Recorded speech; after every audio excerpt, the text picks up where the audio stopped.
समाचारों के इस भाग के प्रायोजक हैं खेमचंद पहलवान, पूर्व सदस्य उत्तर प्रदेश कांग्रेस कमेटी व अध्यक्ष गांधी मार्ग व्यापार संघ मेरठ। नमस्ते, आप देख रहे हैं एमडी न्यूज। एमडी न्यूज के मेरठ दर्शन बुलेटिन में आप सभी का स्वागत है। आज के बुलेटिन के साथ मैं हूं निशा। खबरों को स्टार्ट करने से पहले आपको बता दूं कि जगह जगह पर करवा चौथ पर्व को लेकर के तैयारियां चल रही हैं। मार्केट में काफी रौनक है। मेहंदी लगवाने के लिए और दुकानों पर शॉपिंग करती हुई महिलाएं नजर आ रही हैं। हर फेस्टिवल की रौनक इस बार कुछ ज्यादा ही नजर आ रही है। दीपावली का पर्व बहुत नजदीक है, उसके मार्केट में उसका भी धमाल मचा हुआ है। चारों ओर मार्केट में दुकानें सजाई जा चुकी हैं और मार्केट में सामान भी बिकने लगा है। लाइटें काफी नजर आ रही हैं और अभी से ही लाइटिंग की जाने लगी है। तो इस साल हर फेस्टिवल का काफी क्रेज है और लगभग हफ्ते 10 दिन पहले से तैयारियां शुरू हो जा रही हैं। करवा चौथ पर्व को लेकर भी काफी रौनक मार्केटों में नजर आ रही है। तो वहीं आपको मार्केट के कुछ नजारे जो है मैं अपने मेरठ दर्शन चैनल के माध्यम से लगातार दिखाती हूँ कि किस तरीके से मेरठ शहर में फेस्टिवल को मनाया जा रहा है, किस तरीके से धूम मची हुई है। चारों ओर रौनक ही रौनक है। साथ साथ आपको बता दूं कि जल्दबाजी से हादसे भी हो रहे हैं। आपको बार बार मैं कहती हूं कि आपका जीवन बहुत कीमती है। अपने जीवन को सुरक्षित रखने के लिए सुरक्षा से हमें चलना चाहिए। हमें अपने जीवन को सुरक्षित रखने के लिए थोड़ी सी देर हो जाए तो कोई परेशानी नहीं है। आज ऐसी ही घटना मैं आपको दिखाऊंगी कि हादसे का शिकार एक माँ और 2 मासूम बच्चियां हो गई। साथ साथ आपको बता दूं, गो रक्षा को लेकर के आवाज उठाई जा रही है। लगातार धरना प्रदर्शन किया जा रहा है। इस बार भी 7 नवंबर को जंतर मंतर पर गो सुरक्षा को लेकर धरना प्रदर्शन किया जाएगा, जिसके लिए आज अपील की गई और सभी संगठनों से अपील की गई कि 7 नवंबर को धरना प्रदर्शन करने के लिए जंतर मंतर पहुंचे। वहीं दिव्यांग, जिनको भगवान ने विशेष बनाया है, उनमें किसी अंग की कमी होती है, लेकिन उन दिव्यांगों की बहुत सारी समस्याएं हैं जिनको सुना नहीं जा रहा है। उनकी समस्याओं को लेकर आज आवाज उठाई गई। आज प्रदेश अध्यक्ष पहली बार मेरठ पहुंचे। सभी दिव्यांगों ने जमकर उनका स्वागत किया। तो जुड़े रहें मेरे दर्शन के साथ, देखते रहें मेरे दर्शन। सबसे पहले नजर डालते हैं आज की हेडलाइंस पर, जिसके प्रायोजक हैं zoom digital movie world. Uttar Pradesh दिव्यांग कल्याण परिषद के प्रदेश अध्यक्ष मुकेश दीक्षित दिल्ली से पहली बार पहुंचे मेरठ। दिव्यांग समाज व उनके सभी कार्यकर्ताओं ने पुष्पमाला पहनाकर व पुष्प वर्षा कर किया जोरदार स्वागत। प्रदेश अध्यक्ष मुकेश दीक्षित ने दिव्यांग हित में प्रेस वार्ता का किया आयोजन। दिव्यांग हित में सदैव कंधे से कंधा मिलाकर खड़े रहने का दिया आश्वासन। आज की प्रेस वार्ता में सैकड़ों की संख्या में पहुंचे दिव्यांग। गो सुरक्षा को लेकर आवाज उठाने के लिए 7 नवंबर को जंतर मंतर पर सभी संगठनों द्वारा किया जाएगा धरना प्रदर्शन। अपनी मांगों का ज्ञापन देश के प्रधानमंत्री के नाम भेजकर गोवंशों के लिए उठाई जाएगी आवाज, जिसको लेकर राष्ट्रीय अध्यक्ष सर्वदलीय गो रक्षा मंच के ठाकुर जयपाल नयाल व उत्तर प्रदेश अध्यक्ष आचार्य अमित कुमार शांडल्य ने प्रेस वार्ता के माध्यम से सभी सनातनी, गो रक्षक, गो भक्तों व सभी हिंदू संगठनों से 7 नवंबर 2023 में जंतर मंतर पहुंचकर अपना समर्थन देने के लिए की अपील। भीम आर्मी सेना के कार्यकर्ताओं के साथ पीड़ित परिवार पहुंचा जिलाधिकारी कार्यालय। अपनी मांगों को लेकर उठाई आवाज। मौके पर पहुंची पुलिस टीम व जिलाधिकारी। पीड़ितों की समस्या सुनकर जल्द से जल्द उनका निस्तारण करने का दिया आश्वासन। थाना कंकड़खेड़ा क्षेत्र के कासमपुर रेलवे फाटक पर हुआ बड़ा हादसा। ट्रेन की चपेट में आने से मां व उसकी 2 मासूम बच्ची हुई हादसे का शिकार। मौके पर पहुंची पुलिस व जीआरपी लगी जांच में। थाना कोतवाली क्षेत्र के इंदिरा चौक पर नशे में कार चालक ने स्कूटी चालक को मारी टक्कर। नशे की हालत में 2 युवतियां व 1 युवक कार में थे सवार। युवतियों ने सड़क पर किया हाई वोल्टेज ड्रामा। मौके पर पहुंची पुलिस दोनों युवतियों व युवक को लाई थाने। अब खबरें विस्तार से। उत्तर प्रदेश दिव्यांग कल्याण समिति के प्रदेश अध्यक्ष मुकेश दीक्षित आज पहली बार दिल्ली से मेरठ पहुंचे। जी हां, दिव्यांगों की काफी समस्याएं हैं। देश के प्रधानमंत्री नरेंद्र मोदी ने विकलांगों को दिव्यांग नाम तो दिया, लेकिन उनकी समस्याओं की ओर ध्यान नहीं दिया।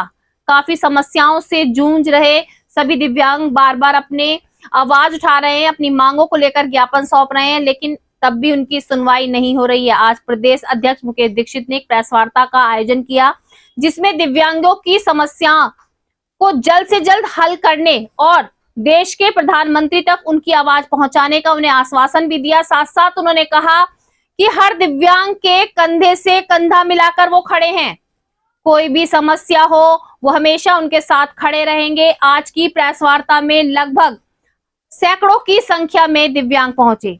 सभी दिव्यांगों ने जोरदार पुष्प वर्षा व फूलमाला पहनाकर प्रदेश अध्यक्ष का स्वागत किया। एक्ट जो है धरातल पर लागू नहीं किया जा रहा। ये हमारी 6 मांगे हैं। इन 6 मांगों को लेकर के हम जिलाधिकारी महोदय से वार्तालाप करेंगे, उनसे मिलेंगे और उन्हें चेताया भी जाएगा कि अगर आपने हमारी इन मांगों पर ध्यान नहीं दिया तो हम भूख हड़ताल पर आपके ऑफिस के सामने जाएंगे। आज आपने प्रेस कॉन्फ्रेंस की है, इसका मुख्य कारण क्या है, क्या मांग है? इसका मुख्य कारण है कि दिव्यांग साथी जो है, हमारा दिव्यांग समाज जो है, मैं आपको एक चीज़ और बताना चाहता हूं कि उत्तर प्रदेश के अंदर दिव्यांग 1,82,00,000 दिव्यांग है और सरकार को बदलना भी जानता है और सरकार बनाना भी जानता है।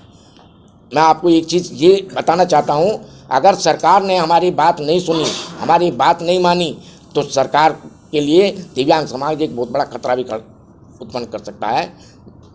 अपनी वोट से दिव्यांग एक्ट 2016-2014 में हमारे माननीय प्रधानमंत्री नरेंद्र मोदी जी ने बनाया था और वो अभी तक उत्तर प्रदेश में या किसी भी राज्य में, भारत के किसी भी राज्य में 2016 एक्ट लागू नहीं किया गया है। और उस 2016 के एक्ट को लागू करने के लिए हमने ये प्रेस वार्ता बुलाई है और पहली बार मैं मेरठ का ही रहने वाला हूँ, लेकिन पहली बार ये समझिए दिव्यांग कल्याण परिषद का प्रदेश अध्यक्ष नियुक्त होने के बाद पहली बार मैं मेरठ में आया हूँ दिल्ली से चल करके, और सीधा जो है मैंने आप लोगों को याद किया ताकि मैं आपके द्वारा दिव्यांग समाज की जो आवाज़ है उसको सरकार तक पहुँचा दी जाए। 2016 एक्ट है क्या और क्यों नहीं लागू हो पाया, ये बताइए। ये 2016 जो है दिव्यांग एक्ट है और इसमें दिव्यांगों को दी जाने वाली, सरकार के द्वारा जो दी जाने वाली केंद्र सरकार ने बनाई सुविधाएं हैं उसको लागू करना। और दिव्यांग इसमें सबसे बड़ा एक ये है कि एक मैंने पढ़ा है, इसमें एक कानून ये है कि अगर दिव्यांग व्यक्ति को कोई अपशब्द बोलता है तो उसमें उसके एक्ट के अंतर्गत उसमें जो है थाने में मुकदमा कायम होकर के उस पर मुकदमा कायम किया जाए, लेकिन उस चीज़ से सब लोग डर रहे हैं। कौन कौन से इसमें आपको जो है मूल्य वो कौन कौन से आपको मिलना है, जैसा आपने भी एक उदाहरण बताया, और क्या है? जैसे रेलवे का है, रेलवे में जो है हमारा दिल्ली जाना पड़ता है लोगों को, और दिव्यांग जब यहाँ से दिल्ली जाता है तो वहाँ पता लगता है बाबू नहीं है, अफसर नहीं है, वो 200-300 रुपये लगा करके और परेशान होकर के फिर वापस मेरठ आ रहा है कि भाई क्या हुआ, अनुजीव अधिकारी नहीं मिले, बाबू नहीं मिला, चलाया बेचारा धक्के मार के, अगली बार उसकी हिम्मत नहीं पड़ती है।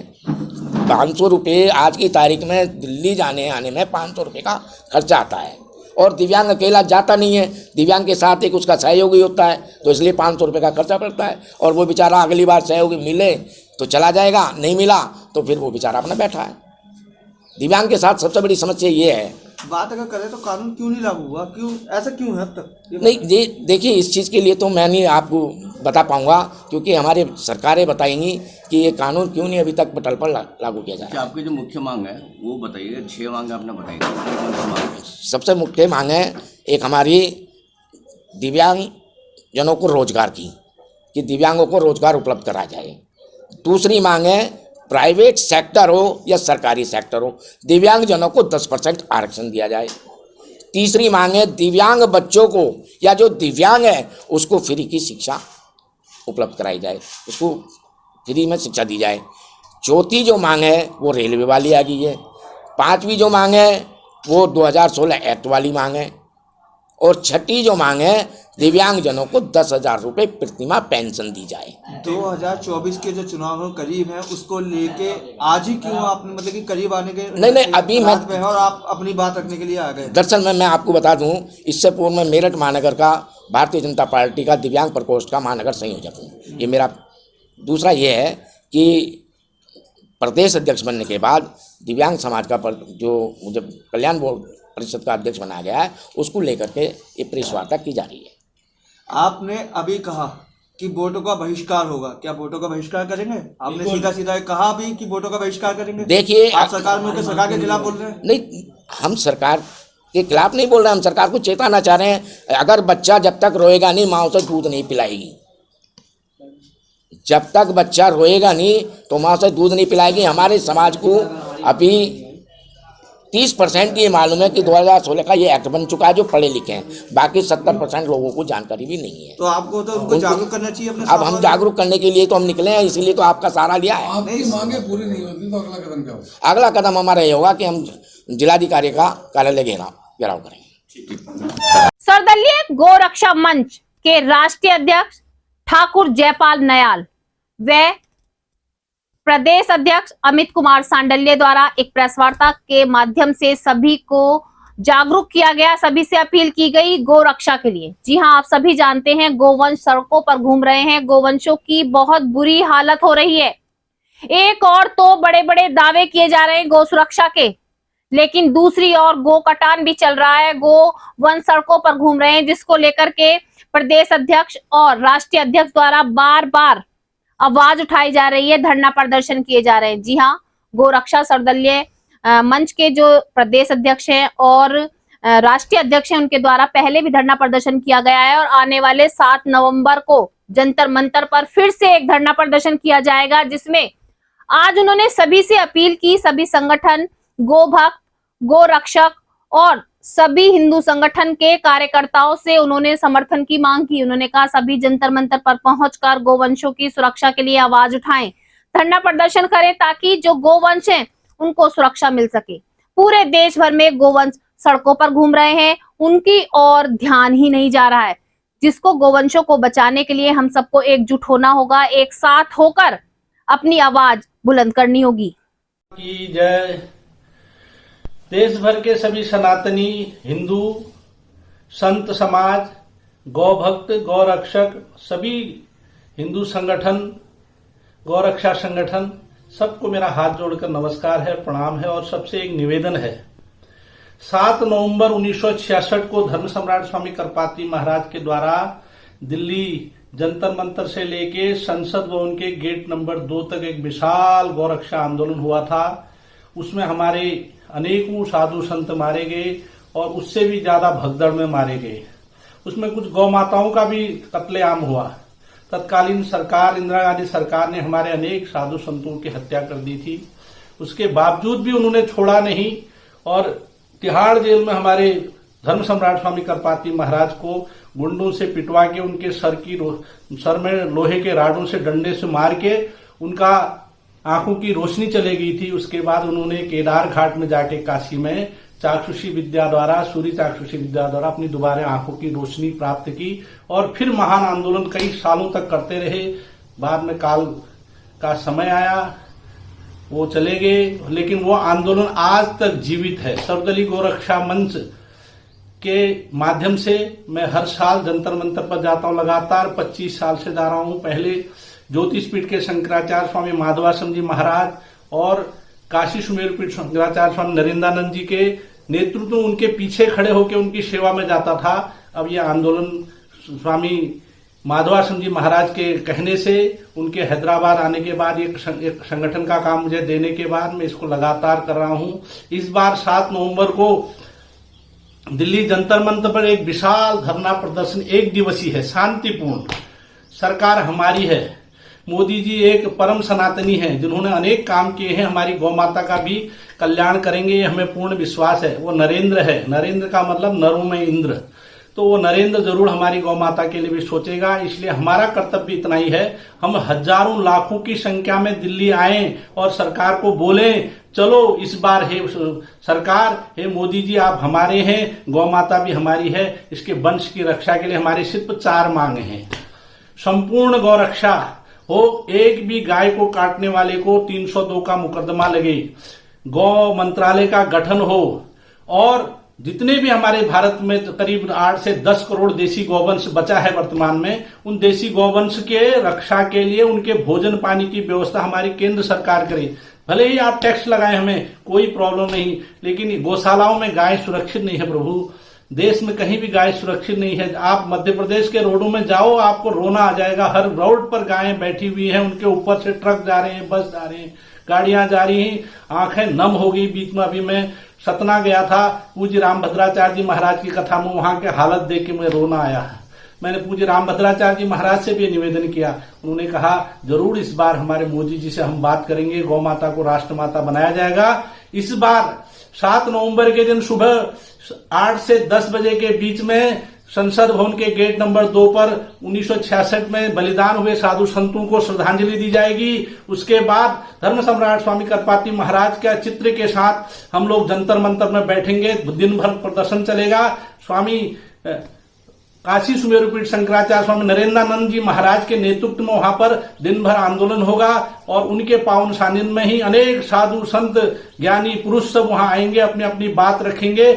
मीडिया के माध्यम से हम हमारे प्रधानमंत्री सहृदय प्रधानमंत्री मोदी जी तक अपनी बात पहुंचाएंगे। उसके अलावा भी हम एक बहुत बड़ा ज्ञापन तैयार कर रहे हैं, जिस ज्ञापन के माध्यम से हम संतों के उसमें साइन होंगे, वहां पर आए हुए लोगों के साइन होंगे, सिग्नेचर होंगे। उसके बाद मोदी जी को ज्ञापन दिया जाएगा। अतः मेरा सबसे निवेदन है, हाथ जोड़ के निवेदन है कि अधिक से अधिक संख्या में 7 नवंबर को दिल्ली जंतर मंतर पहुंचे और हमारी यह सरकार है, हमारे सनातनियों की सरकार ने राम मंदिर बना दिया। ऐसे ऐसे काम कर दिए जो सोच भी नहीं सकता इस कलयुग में हो सकते हैं, वो काम किया है उस नरेंद्र ने। और ये जरूर इस बार ये नरेंद्र हमारे गौ माता को भी उसका हक दिलाएगा।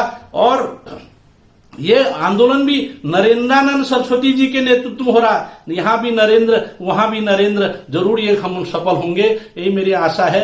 आप सब लोगों से निवेदन है, अधिक से अधिक संख्या में दिल्ली में आके मेरी गौ माता को बचाने के लिए इस बार प्रयत्न करें और सरकार से कहें। सरकार जरूर सुनने वाली है और हम उन तक अपनी बात पहुंचाएंगे। हमने गौ माता के लिए बहुत एक सुंदर अर्जी मोदी जी के लिए गौ माता की तरफ से बनाई है, वो अर्जी भी हम वहां पर सुनाएंगे आप सबको। और पूरे देश के लोगों को इस बार एक होकर गौ माता के लिए आवाज उठानी है। मैं हाथ जोड़ के निवेदन, मैं राजर्षि धर्मवीर ठाकुर जयपाल सिंह नयाल सनातनी धर्म सम्राट स्वामी करपाती महाराज का अनुयायी और काशी सुमेरु पीठ शंकराचार्य का इस समय साउथ में सेक्रेटरी और अयोध्या राम जन्मभूमि न्यास के अध्यक्ष स्वामी नृत्य गोपाल दास जी महाराज का कृपा पात्र शिष्य हूं।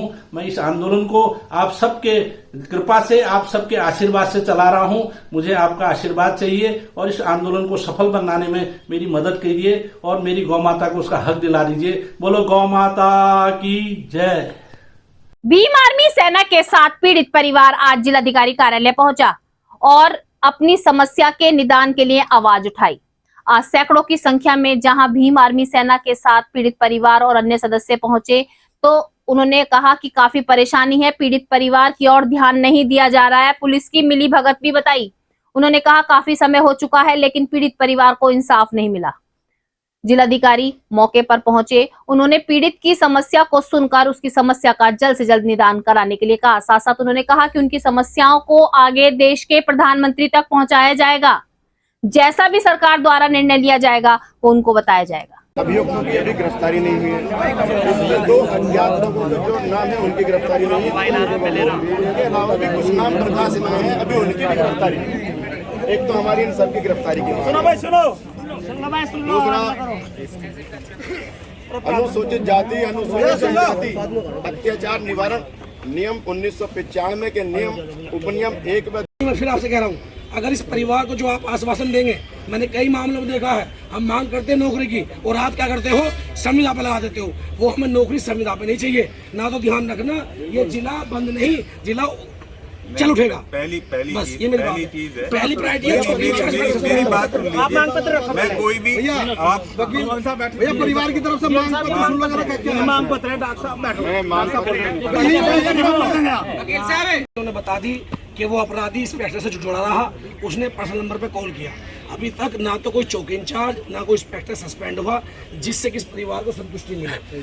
जो व्यक्ति पर्सनल नंबर पे फोन कर रहा है वो आप समझ सकते कितना शातिर आदमी होगा, खाना बैठ के खाता होगा एक साथ। उसमें वीडियो भी आपसे पहली गुजारिश ये है कि मैं संतुष्ट नहीं हूँ कप्तान साहब के कार्यशैली से। इन्होंने अभी कहा कि मुझे नहीं पता पैसों का मामला है। सबसे पहले उसे सस्पेंड किया जाए, इंस्पेक्टर को, चौकी इंचार्ज को। दूसरी चीज, जो उसमें जांच होगी हम अंदर बात कर लेंगे, स्पेशल टीम को जांच दी जाए उसके बाद जो सीओ साहब हैं, सीओ साहब ने भी मौके जाकर के अगर नहीं भी गए होंगे, सरकार को एक लाइसेंस भी दिया जाए ताकि इनके अंदर एक संस्था की भावना हो जाएगा। ये छोटी सी बातें हैं सर, ये बच्चे हैं, इन बच्चों का थोड़ा सा भविष्य बन जाएगा, इन पर एक थोड़ा सा न्याय बन जाएगा।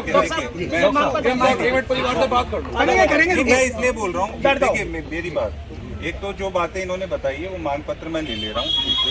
जो मेरे से कुछ चीजें मेरे से कैंसिल करनी देना वो मेरी है, मेरी जो जिम्मेदारी है मैं निभा दूंगा, पहली चीज। दूसरी बात, जो शासन को हमको भेजना है वो हम शासन को रेफर कर देंगे। तीसरी चीज, जो परिवार की बात है, और भी कुछ चीजें हैं तो 10 मिनट परिवार के साथ, 5 मिनट परिवार के साथ मैं आराम से बैठ लूंगा। जो परिवार के इशू है मैं अलग से परिवार से बात कर लो। ये परिवार नहीं, मैं बोल रहा हूँ, मैं कहीं नहीं जा रहा। आप यहाँ से मांग पत्र देने के बाद परिवार के साथ 1-2 व्यक्ति मेरे साथ बैठ लें, 10-15 मिनट बात करनी है। बहुत सारी बातें भीड़ में भी नहीं होती, अलग से भी बात करके मुझे बताना है, बता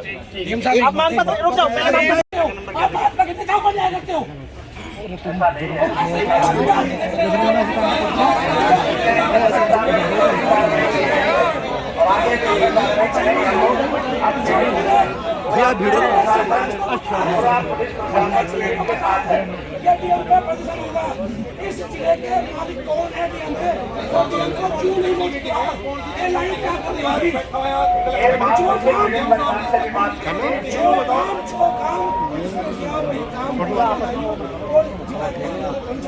सारे बिके हुए हैं,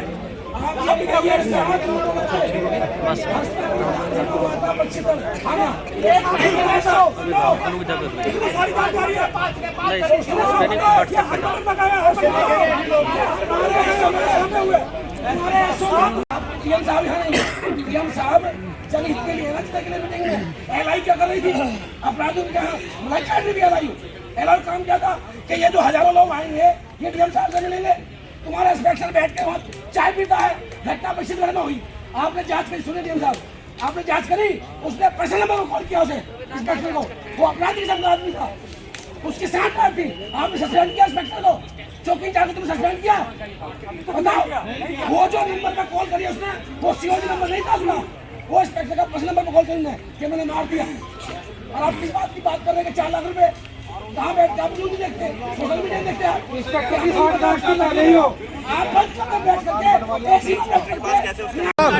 ये आपको पहले जो गुस्सा की बात करना